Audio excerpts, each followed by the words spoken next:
It's time for AggroChat, the official podcast of the Tales of the Aggronaut blog and stalwart gaming community, where we talk about stuff and things, and the stuff about the things, and sometimes gaming.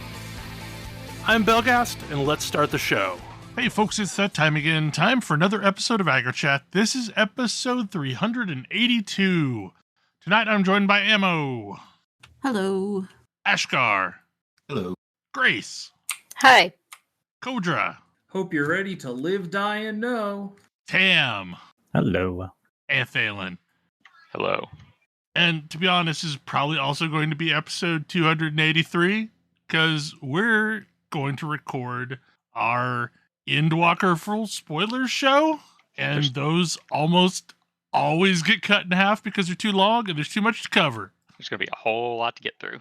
I'm looking at this document you've sent me, and it's very intimidating. Yeah, so I wised up last time we did one of these, and I created like a summary document that we can kind of follow, because some time has passed. But as of today, Kodra is through Endwalker. I am. To be fair, I wasn't that far, in front. I have walked to the end. To be clear, You've seen this some document stuff. Bill made, this is 8 pages, single spaced. Yeah. There's a lot here. Yeah, I have. We all have now. We all have. It's true. So I feel like it might be beneficial for this conversation to kind of talk a little bit about where we left this adventure. Namely, at the end of 5.55, we had the Telophoroi towers all over the place. We had fought some lunar primals, and Alphino and Alice's horrible father had disowned them. Yep, because he showed up to be like, yeah, the Charlayans still aren't getting involved. Fuck all y'all. Also, you're no longer my children. Yes, you've shown emotion, which is the biggest sin ever.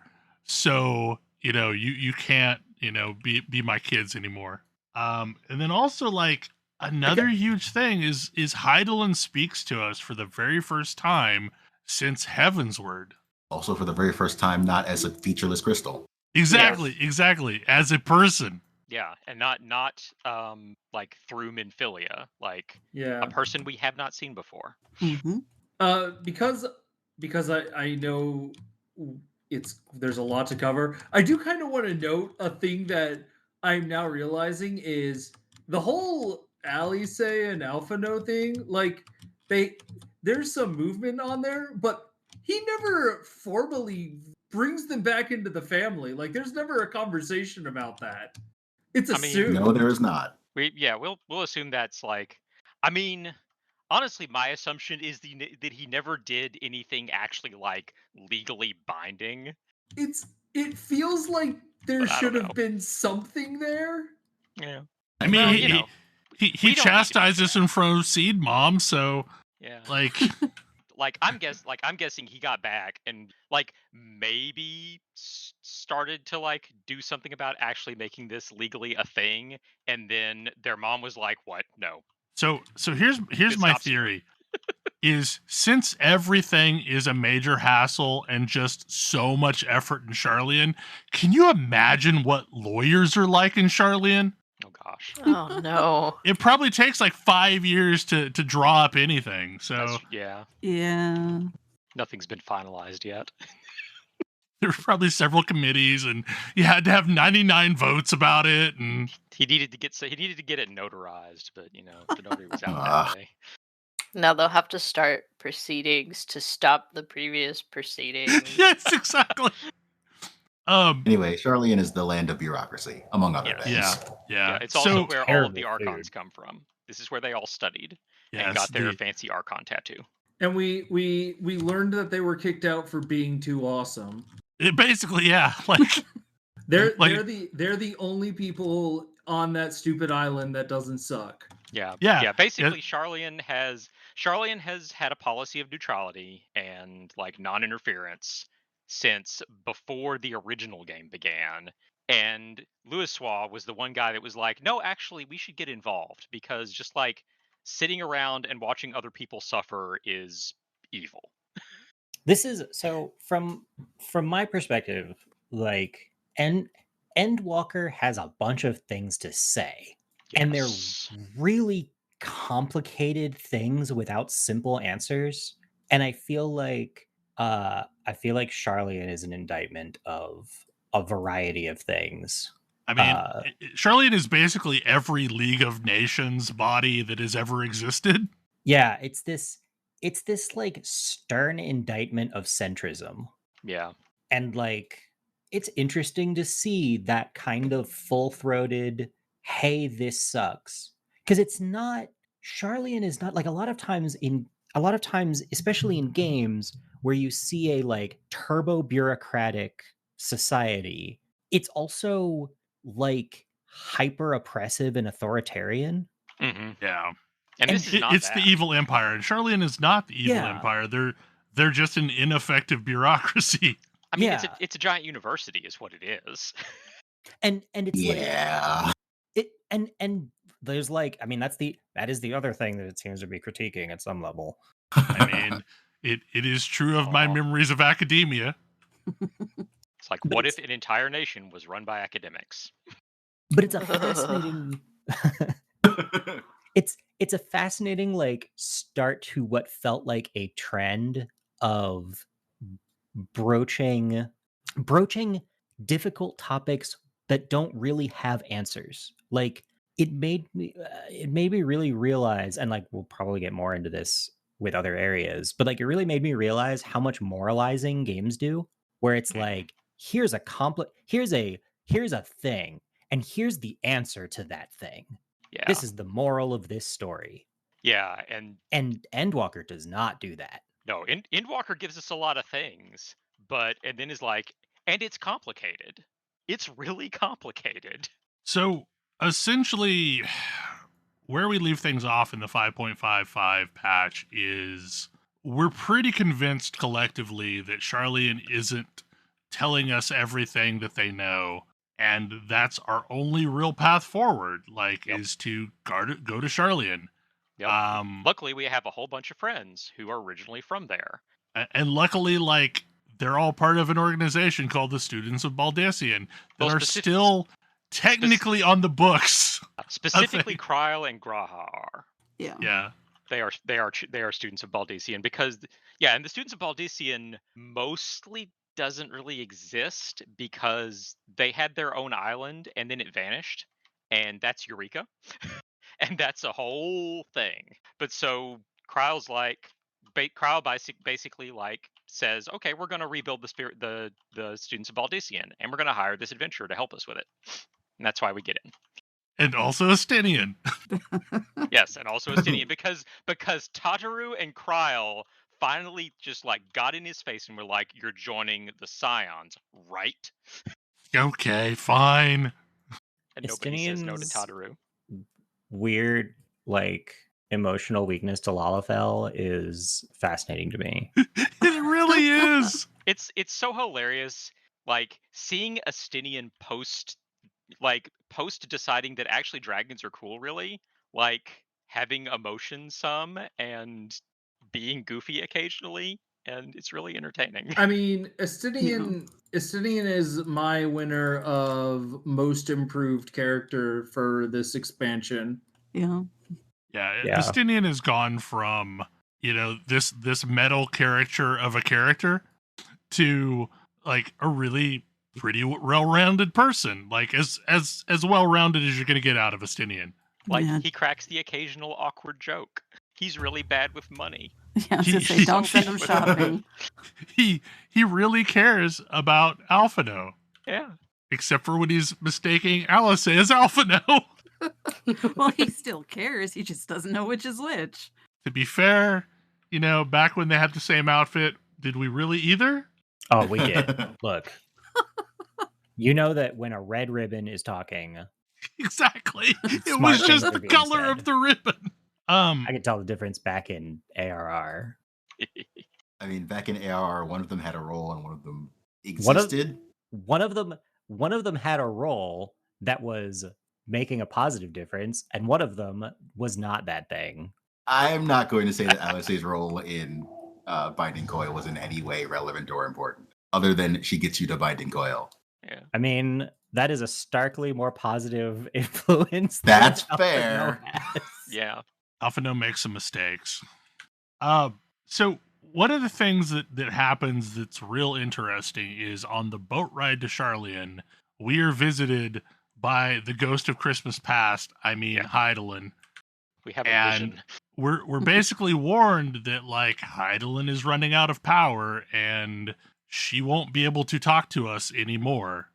This was a nice fake out because as soon as that happened, and maybe even a little before, my brain went, oh, well, there's the final boss of this expansion.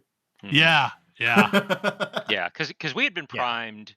Like I'm sure people were like floating this theory even before that, but especially Shadowbringers with the revelation that Hydaelyn and Zodiark are both primals, primed us to wonder if Hydaelyn was being truly straight with us and to assume that we would eventually have to defeat her too. So yeah. But yeah, so like it very much felt like we were going off into the unknown and we didn't have the protection that we once had. Yeah. Crystal Mom can't talk to us anymore. I actually went into this with and nothing of value was lost because I was pretty tired of Hydaelyn. Like my trust for her, I appreciated that I could be like, yeah, I don't actually trust you even a little bit right now. And she's like, Mhm. yeah, I don't know if anybody else went that route. Yeah. Yeah, the Shadowbringers had really strained that trust, like all the things that we learned from that, at least for me. Yeah, I was like, oh, it's you. Yeah, all right. You got a lot to answer for. So while we're in Charlian, we're basically trying to run around and investigate, and we're given basically the option of you can either stick around in Charlian and figure out stuff there, or you can go to Thavnair. And I think for the purpose of narrative cohesion, it makes more sense to follow the Charlian path, but that is absolutely not what I did. Same.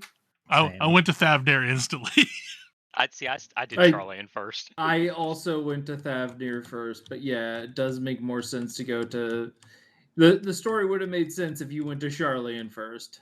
So we find out that Charlian has this fake world underground, and they've got like Pellucidar down there, but they call it Labyrinthos, and they made it themselves. And it's also under lockdown, and we can only go so far in. So we spend a lot of time skulking around trying to figure out how the hell to get lower into Labyrinthos. Well, before we even Making get down there, friends.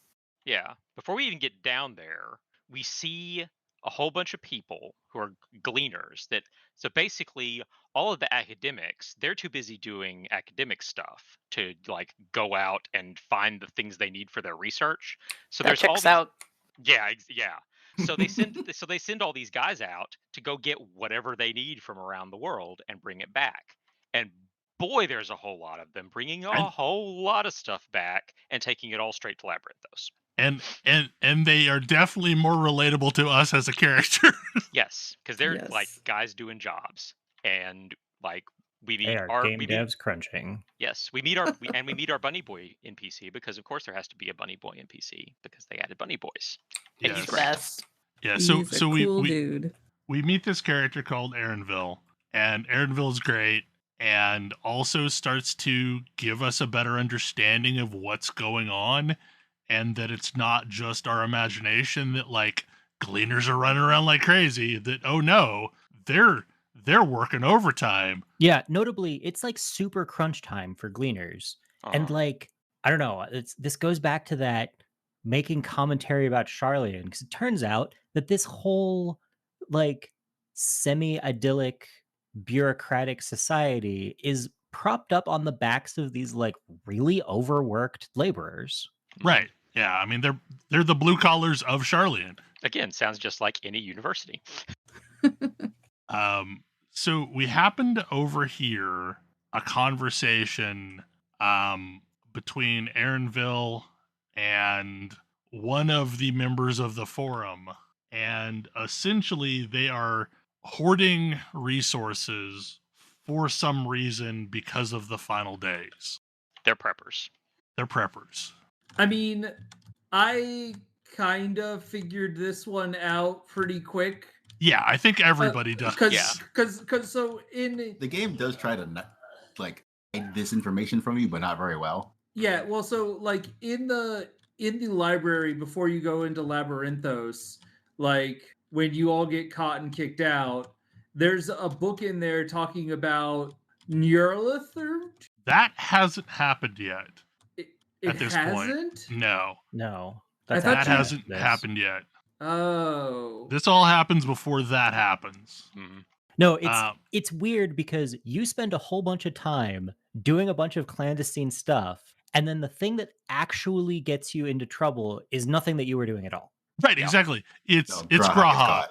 Yeah. Graha being Graha. Graha is zero subtle. Yep. But yeah, so like you figure out a way to get down to a lower level through a cave, and that's where you have this conversation. So as you're finishing up and having a conversation with Aaronville, because he's a tracker, he can see through your disguise immediately. He's seen real frogs before. And he Yeah. knows you're not one. Yeah, because we're being frogs at this point. Yeah. You and Alphino and Alice are all being frogs. Yeah, and we're bad frogs. Yeah, apparently we're But just not good four at it. members ain't seen no frogs. They don't know any better. Yeah, so we find out that like what's going on, and Kryle has been missing, and we find Kryle, and Kryle is like staring at this flower. Like she's been having like headaches and like some like dizziness like It's the like whole time. Pre Shadowbringers flashbacks. Mhm. Yep. So like there's this weird flower, and all of a sudden Crystal Mom is possessing Kryle. Let me tell you, this does not improve my Exactly. trust of her. Yeah, I was real concerned at this point. Yeah. So you find out this thing is called an Elpis flower, and it changes colors based on your emotions. sorry. Just because I have to go back, I looked it up. The very first quest you do in the Charlian line is going into the library. Okay. I thought you were talking about where Graha gets caught.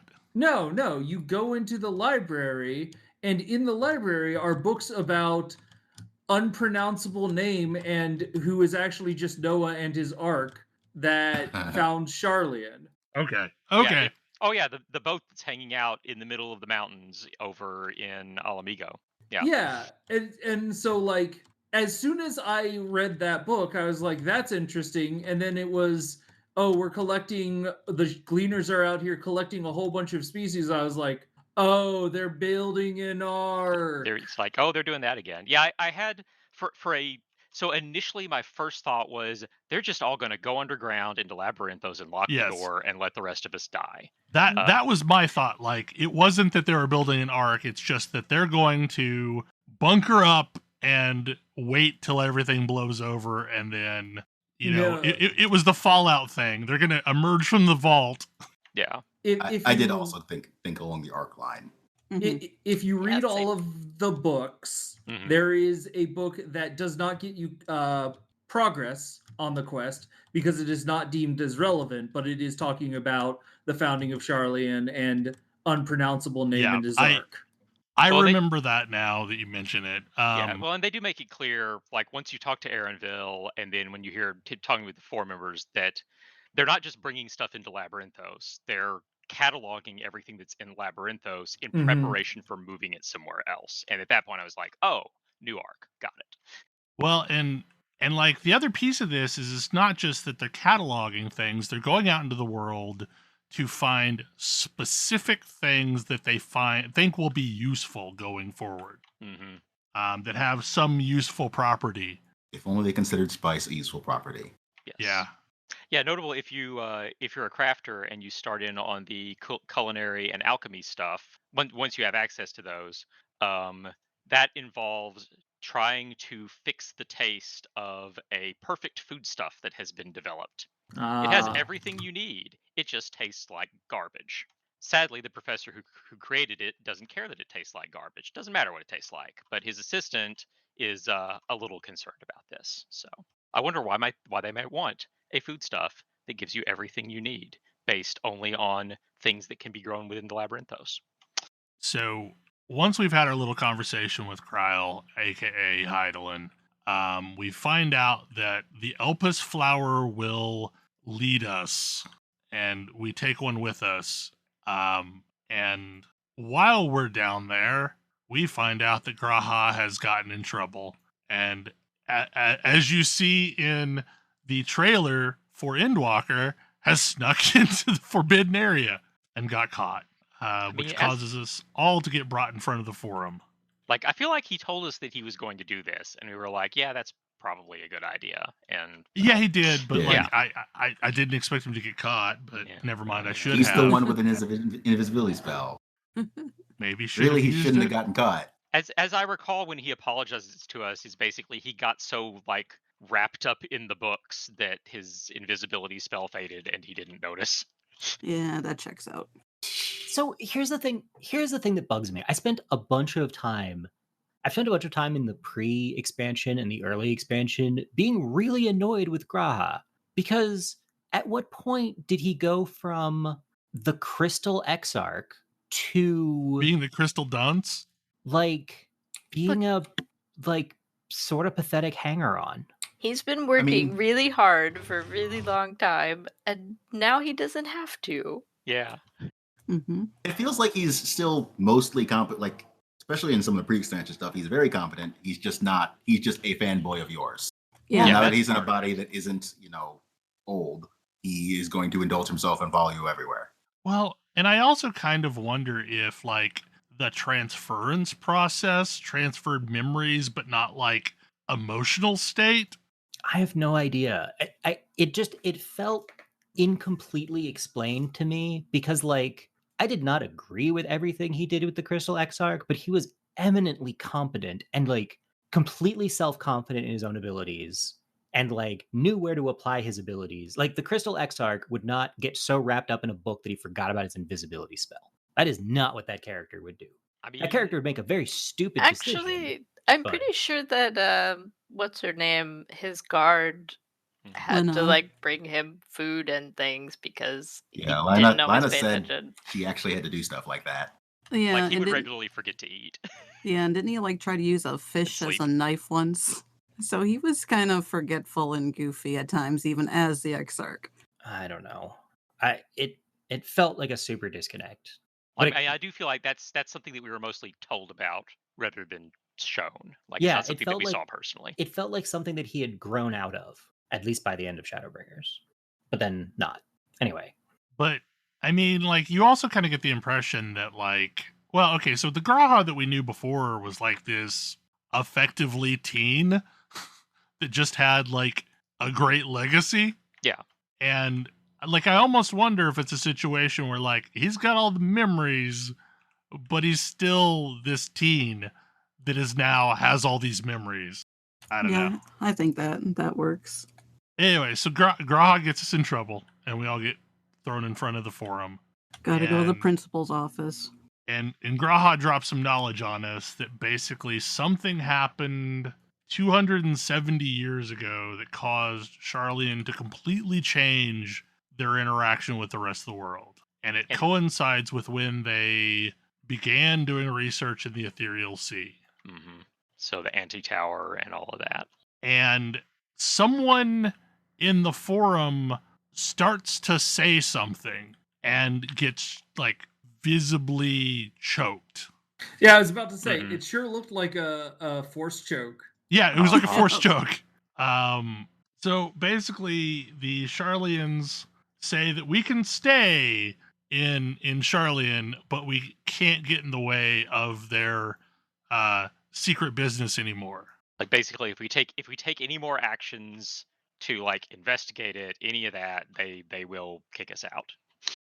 But we still have our library card because we're the students of Baldessian, even though they know we're the Scions now. Yeah. And while we're in there, Mom Livier invites us to visit home while horrible dad is off doing other things.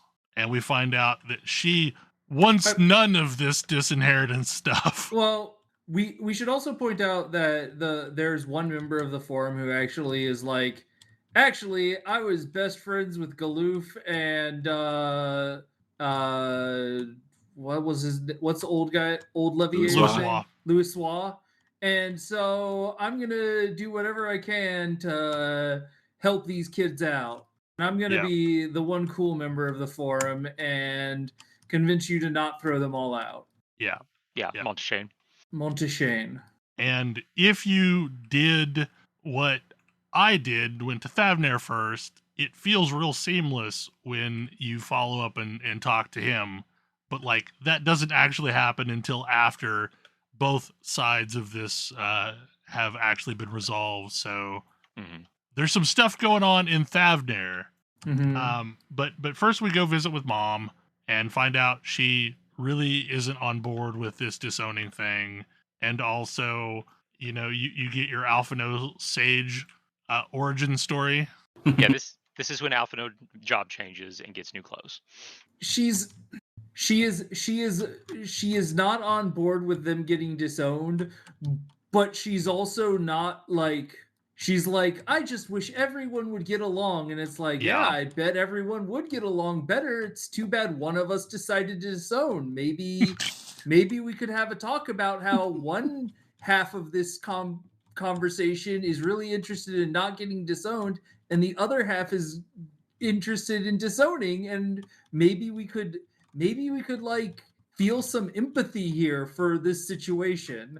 I don't know. It vibed with like, why can't we all just get along? Yeah. It's like, yeah, I bet it would be nice for us to get along. Like, and in fact, throughout this entire thing, all Alphino and Alice ever want is to have a happy family, and there's only one person who is interested in having strife in the Levier family. But we'll find out more about what's going on there as we go along. Yep. So Thavner, the better of the two halves of this arc. I So can agree with that. So we go there with Urianger and Estinian. I think that's it. Just the three of us, right? Thancred. Yeah. Thancred. Yep. Yeah, we take that team to Thavner because one of the towers popped up. It's their Cloud Shoes party. We use a super special portal that's never existed before that lets you not have to bind to Aetherite. Yeah. It's basically, there's a crystal in Thavner and there's one in Charlian, and you can go between them. Because we don't want to do another cutscene where you travel across the world. But it's real hard on your ether. I have to say, like, I feel like one of my challenges with this expansion is it's really slicing the nuances of the world building, and I don't feel like the world building has been set up enough for me to understand what rules I should be paying attention to and what rules I should be hand-waving. There have been a few examples of teleportation without an Aetherite before, or with an unattuned Aetherite, notably in the primal stuff set up during ARR. Mm-hmm. Yeah.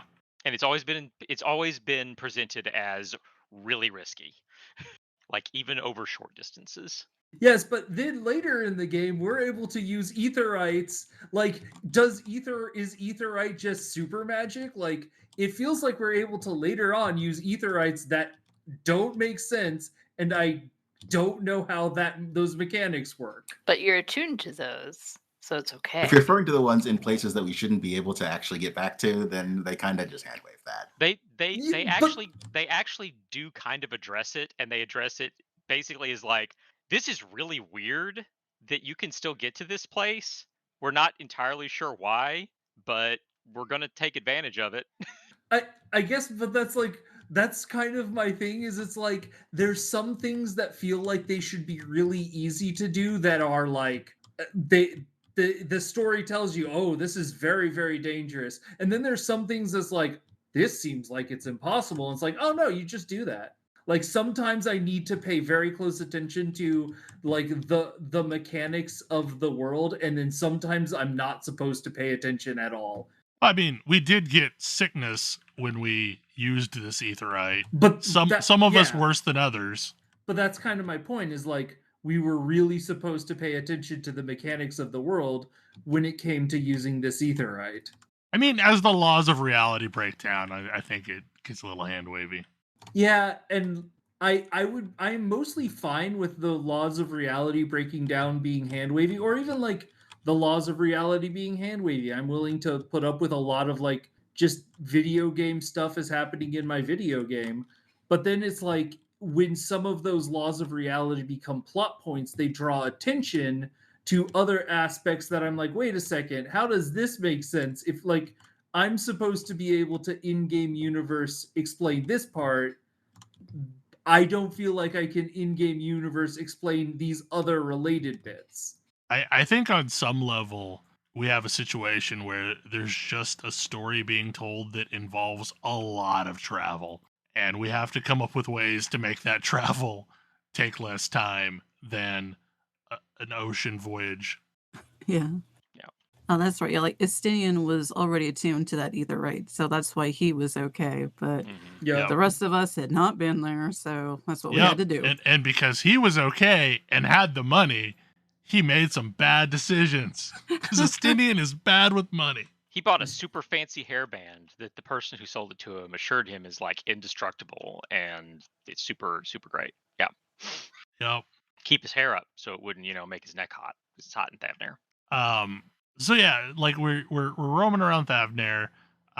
We meet a really sweet fisherman who is just trying to learn how to sell fish, and you can either do a good job of teaching him how to sell fish or do a horrible job.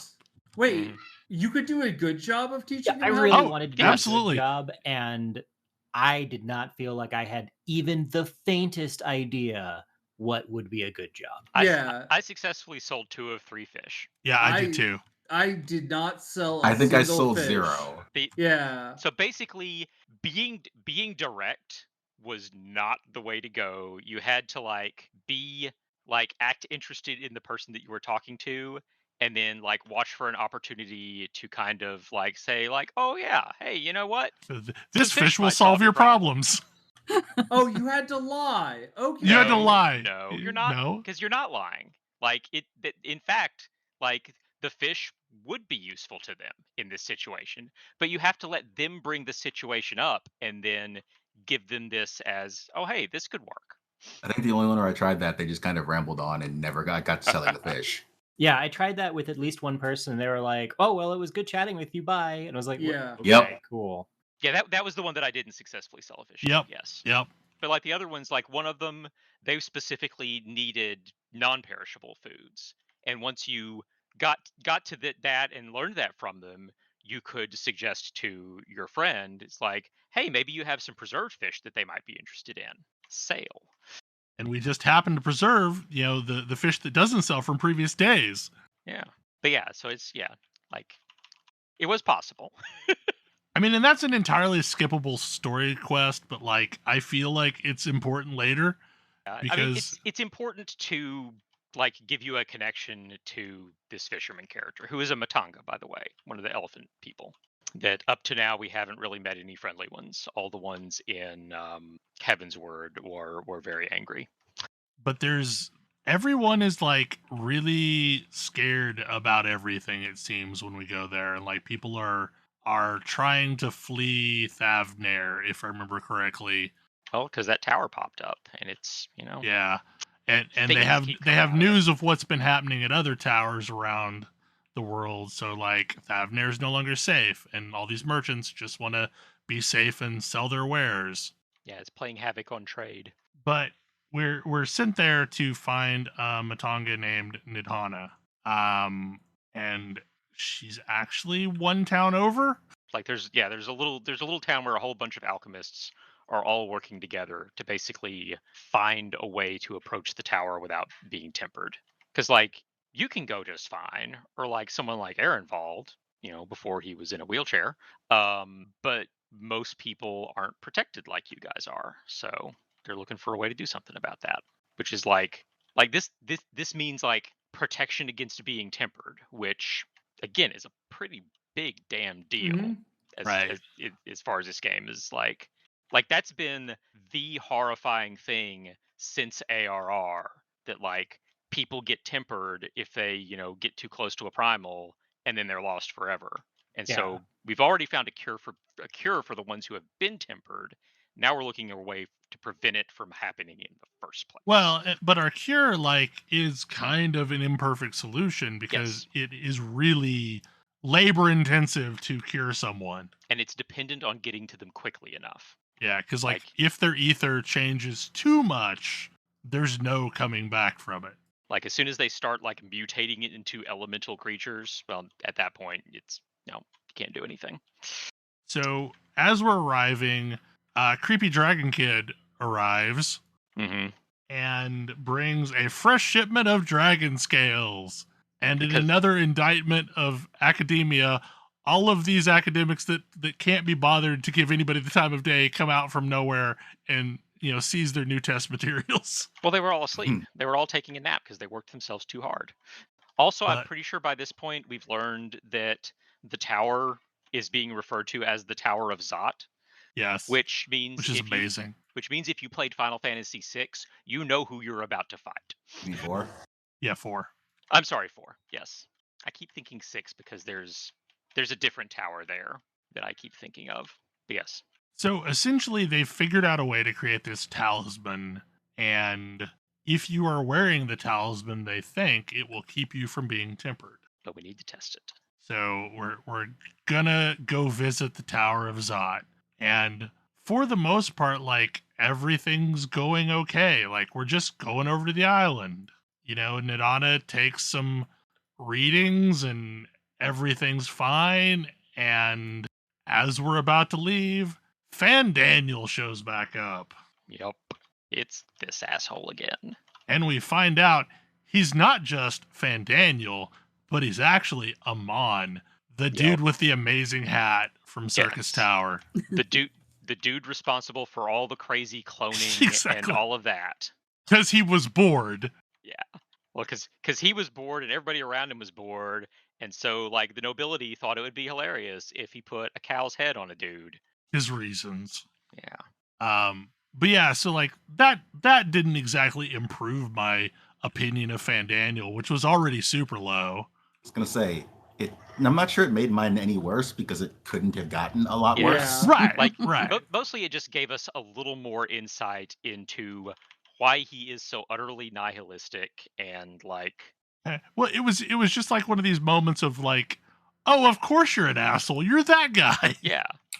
Yeah. For me, it was a shift from every single moment with this character feels like an interminable waste of time to, all right, there is some actual story that is somewhat interesting here. Like, they're going someplace with this. Yeah, this is potentially interesting and not just interminably terrible. Unlike another character, which we'll get to. Yeah, like, well, the thing is like Xenos up until this point has just been horny for swords. Like, well, and now scythes. Yeah. So like they've never really done anything to improve his character. And Fan Daniel, I thought, was just going to be, bored Hot Topic goth. Yeah, because basically, yeah, because Fan Daniel showed up. I thought he was just going to be a Xenos enabler, basically, from minute go. Yeah, because Fan Daniel showed up and was basically, I'm just so nutty and I want to destroy the world. I'm the Joker. At this point now, it's like, oh, I still hate you, but you're slightly more interesting. Yeah, because now we're tying this in with the Empire of Zand, and like apparently, like, so he was already it was then that the Ascians approached him to bring him in and like restored his memories of the world before, and so yeah, there's something there now. Well, and you get the impression too that like when someone takes the seat, they're supposed to basically be consumed by the memories, but for whatever reason with Amon, it never fully took. And he was never really at home in the seat of Fan Daniel. One of the things I will say is that this required me to like try and remember anything about Circus Tower, which is a instance I haven't done in probably like 5 years. Like, and a challenge is with telling a story that spans over 10 years is if you're doing a callback, you kind of need to like provide the help for players to be like, okay, right, who is this person? Like that was a pretty consistent challenge I had, is like, oh, I know I'm supposed to care about you, but I honestly don't remember why.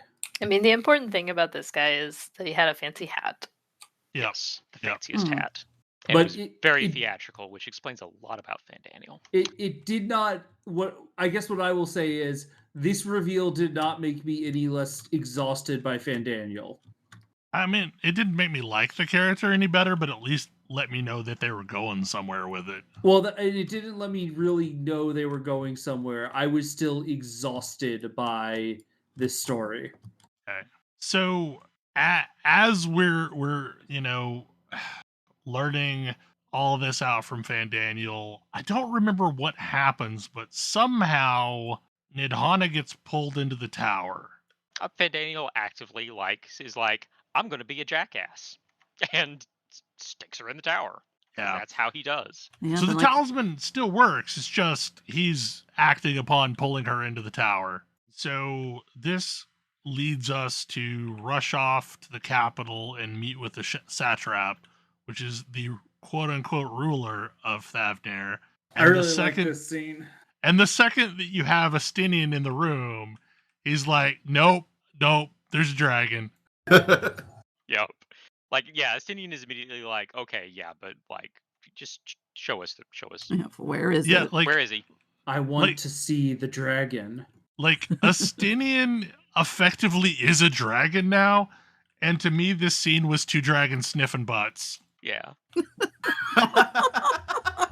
Or whatever dragons do, like when they introduce each other. But like, yeah, it's Vitra, Yeah, who the is actual ruler, yeah. the actual satrap. who has been the ruler of Thavnir since it was created, and has been like in hiding. Like there are stories of a dragon that like supports the country, but like it's mostly just stories. And the guy who claims to be the satrap is basically one of a long line of effectively like, I don't know, major domos, assistants who Yeah. serve as the go-between, and is like fully aware of like the dragon, and is like this is all voluntary. This isn't some like It's Yeah, not he's like, tempering. no, it is my honor to be to be in this role. Like as far as nations that seem to be run surprisingly well, like Thavnir is up there. The one that is secretly run by a dragon is actually one of the best run, as it turns out. Yeah, yeah. Well, and it's interesting because there's a bunch of Thavnir is like Heavensward callback after Heavensward callback. Oh yeah. And it's really interesting to see like Vitra What if has this had gone opinions. differently. Yeah, like Vitra has opinions about how this could have gone differently. And like there's a line somewhere that's like, oh, why didn't you get in contact with the other dragons? He's like, are you kidding me? Yeah. Have you seen what happened up there? It was terrible. He was basically like, look, I've got my people whom I protect, and they are who I look out for, and I have to put them first. I enjoyed this. It gives Astinian something to help grow his character, and he needed it, and it's cool. Yeah, I did Thavnir first because I was like, oh, really? I have to go into Thavnir. I have to go into this place that I'm not all that interested in with these jackasses. And like consistently, Thavnir was the cool place that I enjoyed doing stuff in. I mean, I was excited to go into Thavnir because it wasn't Charlan. Yeah, basically. I mean, fair. But Charlian felt like where the story was happening. Mm-hmm. I don't know. Like I've wanted to go to Thavnir since it was first talked about. Like it's been a place that we've heard things about but never been able to go to. So Mhm. I was on board with that. It's where you get onions or something. Yeah, exactly. Like you would think And missed. the market would crash as soon as we got to Thavnir. There's I mean, onions all over the place. Hasn't that market crashed a long time ago, or no? It's back because It's back. that was a long time ago. Mm-hmm. Well, and also there's a whole influx of people that now need 10 onions, however many. Yeah.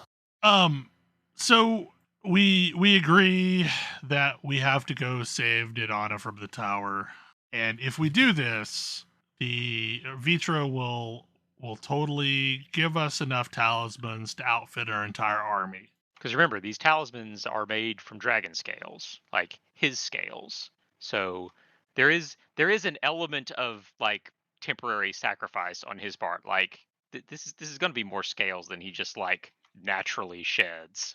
It's going to hurt. Yeah, I mean, and he talks about actively having to pull them off to make new talismans. So we got he's a good dude. Yeah, he is. Like, hmm I really like Vitra. and we also learn creepy dragon kid is just a construct that has one of his eyes in it. Yeah, he's a really fancy mammoth. A flesh mammoth. I was so relieved. I gotta say, I was expecting some like just real messed up, Real dark alchemy. yeah, not even dark alchemy, just like weird, like this child is like somewhat creepy and also like working for the ruler. Like, oh, this is I don't like this, and I was like, oh, okay. I mean, that's still a little creepy, but it's a lot less messed up Yeah. than I was expecting. On the scale of Pleasant what could have surprise. gone wrong. Oh yeah. Don't worry, there's plenty of messed up stuff for later. There Yeah. is. So we go to the Tower of Zot, and I mean, this is as soon as I heard we were going to the Tower of Zot, I was on board because I love Final Fantasy IV, or 2 as I knew it growing up. Yeah. And like the Mega Sisters are like one of the most memorable fights ever. Yeah, and we've seen like Delta attack in other fights, but not the actual sisters. And by this point, like in the story quests, they've actually like called out, like even if you don't know Final Fantasy IV and the Tower of Zot, like You've seen them because they show up in one of the story quests in a very they're like there's this important story about all of these things that are totally not going to become primals later. Yeah, it's like because the Thavnarians they kind of have two sets of gods, one of which were originally like humans, human-like, and one of which were animals, and they had a big fight, and then they all traded heads. So now you have animals with human-like heads and humans with animal heads, and the Mega Sisters are three of the latter. It was such a great dungeon. It really was. Yeah, so basically, you fight your way up past Garlean troops, like and mechas and things, and then you fight two of the sisters individually, and then at the end you get to fight them all together. And it's a complicated fight with lots of telegraphs. That is a crazy complicated fight, and the second time I did that dungeon, it was on Black Mage, and that was a mistake. Oh no. Oh. These are very movement intensive fights. Especially Yeah, the first tanking one, it the was third fine. one. Second one's pretty easy. Yeah, the second one's not bad. The third one is a lot. But we successfully defeat them and discover that at the top of the tower is apparently an arm. Yes. Just an arm. And then I think we find that we discover that first. Then the Mega Sisters show up. We beat them. The tower evaporates. And as I recall, I think does Graha manage to like save Yep. everybody? Yeah. Yep. Graha saves everybody. Saves all the people who were in the walls from like plummeting to their deaths. Yeah, we all Because- just end up on the beach.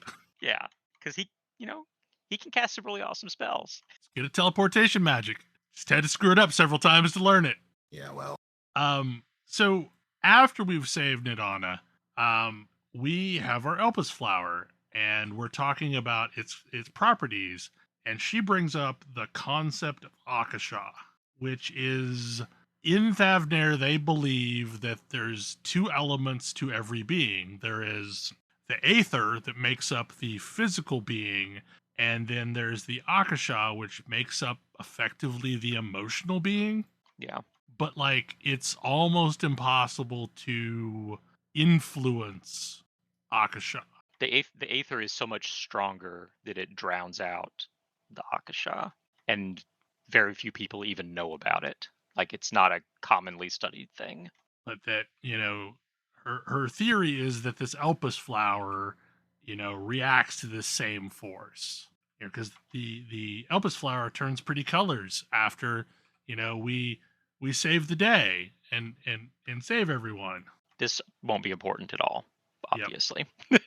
So temporarily, we're going back to Charlian because, as I think it was Kodra that alluded to this, there's one dude in the forum that's not horrible and was Louisoix's friend.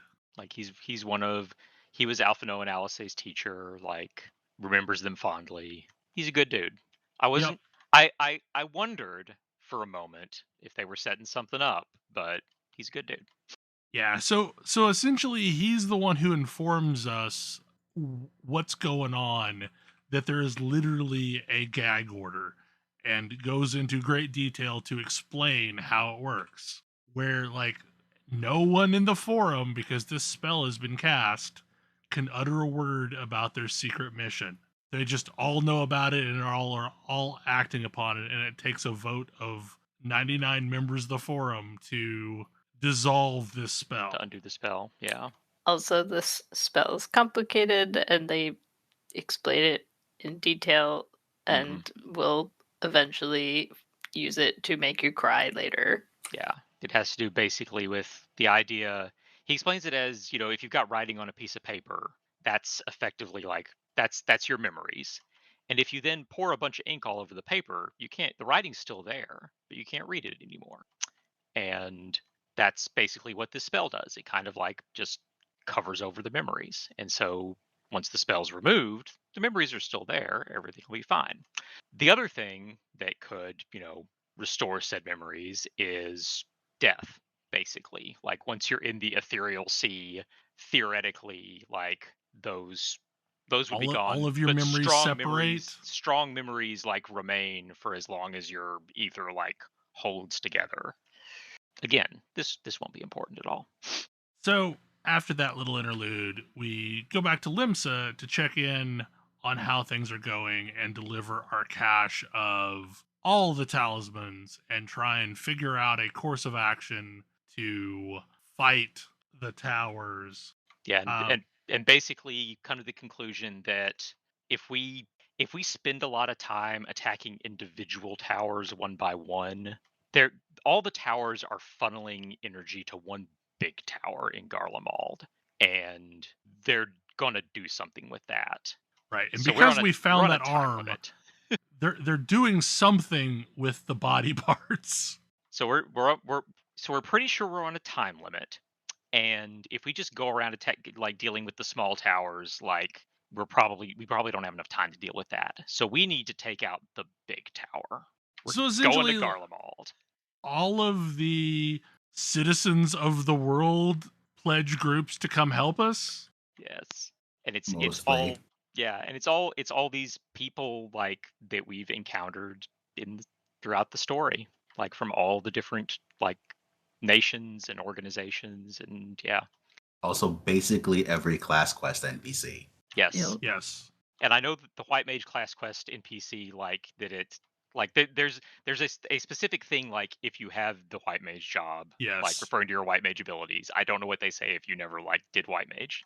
And it's hilarious because it immediately follows somebody else referring to your abilities differently. You feel real confused for a bit. Like, yeah, no, I'm all your chosen ones. It's fine. But yeah, this is very much we're pulling everybody together from earlier in the game for like the big fight. Right. And the important thing is like this is not a mission of conquest. This is a rescue mission, because we know, based on events that happened in the prequel patches at the end of the last expansion, that like the people of Garlean are hurting. Mm-hmm. Because like tempering is happening of the soldiers, and so we're going there to try and save the Garleans. Yeah, because these towers and everything, this happened like immediately after like a big civil war. Right. Like things were already in bad shape, and then the towers happened.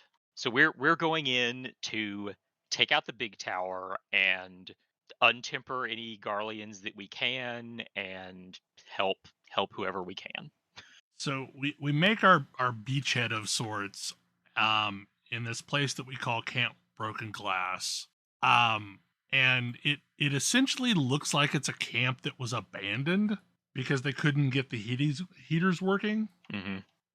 So like there's some missions trying to fix that problem, and while we're doing that, we happen to encounter some folks that are down on their luck and without food and in need of medical attention. And this sequence is like 15 sads out of 10. Yeah, like they somehow avoided being tempered. They're in really bad shape, and but they don't trust us. They think they think of us as invaders and monsters. I mean, it's a good thing that they eventually made us feel feelings about these people, because otherwise I would just have been mad about how annoying the follow quests are. Oh It- gosh, yeah. yeah. Oh I my mean, I'm God. still mad about how annoying the follow quests are, but frankly. Yeah, that was a pain in the butt. It is the worst new tech. Oops, you've been seen. Time to start from scratch. I don't think I was seen at any point during any of those quests throughout the entire expansion. Well, yes, but you're a stealth game master. Yeah, like to be fair, I think I was only seen once. In oh total no, with the no, I expansion. was I had to do each one of these quests at least like 15 times. Ugh, wow. Yeah, no, I I am didn't not have a that much stealthy trouble. person. No, clearly not. Like that is like this is a reoccurring theme. I mean, don't the do thing- stealth Normally, quests. I also hit this, so I didn't this time somehow. I just, I guess the thing that I don't get is they run along a path and there's big geometry in the path. When you walk, like literally every single one of these quests was identical. You walk straight forward to stand behind the big geometry.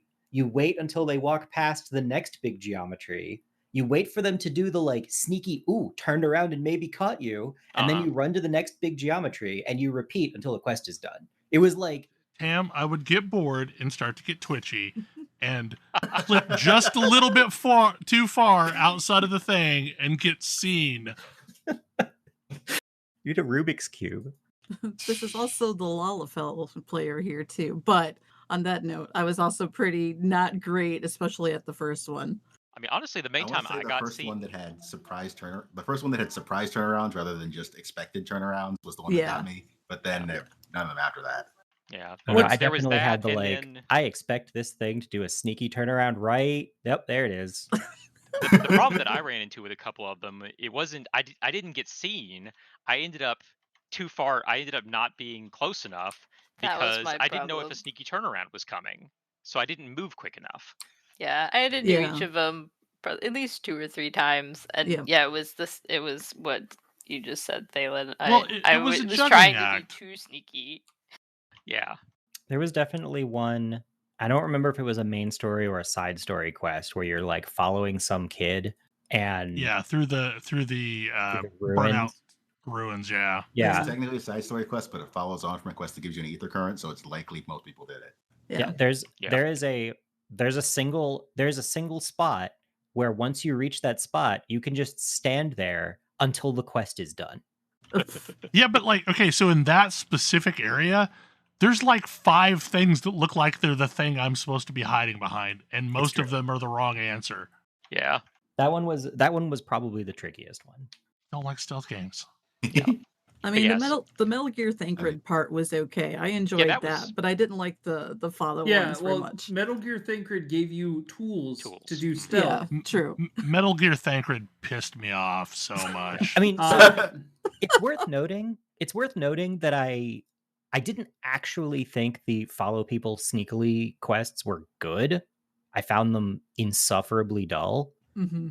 because again, you don't have any like You have you don't have any tools to make You have that no tools, interesting. and getting caught forces you to start over. It's like the Yes. worst of all stealth game gameplay. Yeah. Yeah. Are you standing in the right place at the right time? Yes, no. That's the only question. Whereas Metal Gear Thancred was actually like, it was like, okay, I have tools and buttons I can press that do things and I can make decisions. And like that was much more interesting. And there are See- guards with patterns that I can watch before I, Yeah. try to deal with them. Yeah. See, for me, like, I don't like stealth gameplay.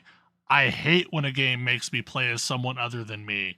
And Metal Gear Thancred did both in the same one. Oh man, I can't wait to talk to you about the end of this chapter. Oh, dude, I wanted to punch kittens. I love kittens. I am our resident. I think I'm our resident. I actually love playing as other characters because it breaks up what I otherwise consider incredibly samey gameplay. I usually do And as I well, hated as that. long as the other characters are interesting. Yeah, Yeah. I as long as the other characters are interesting, like whatever. But boy, that That one was sequence at misery. the end. Oh my Yeah, god. So we're gonna leave it there, because last night we recorded for almost 4 hours, and as a result, we're gonna have to split this up into our very first 3-episode spoiler show for a Final Fantasy expansion. So tune in next week for the second part. Thanks. Good night. Good night. Good night. Good Good night. night. See ya.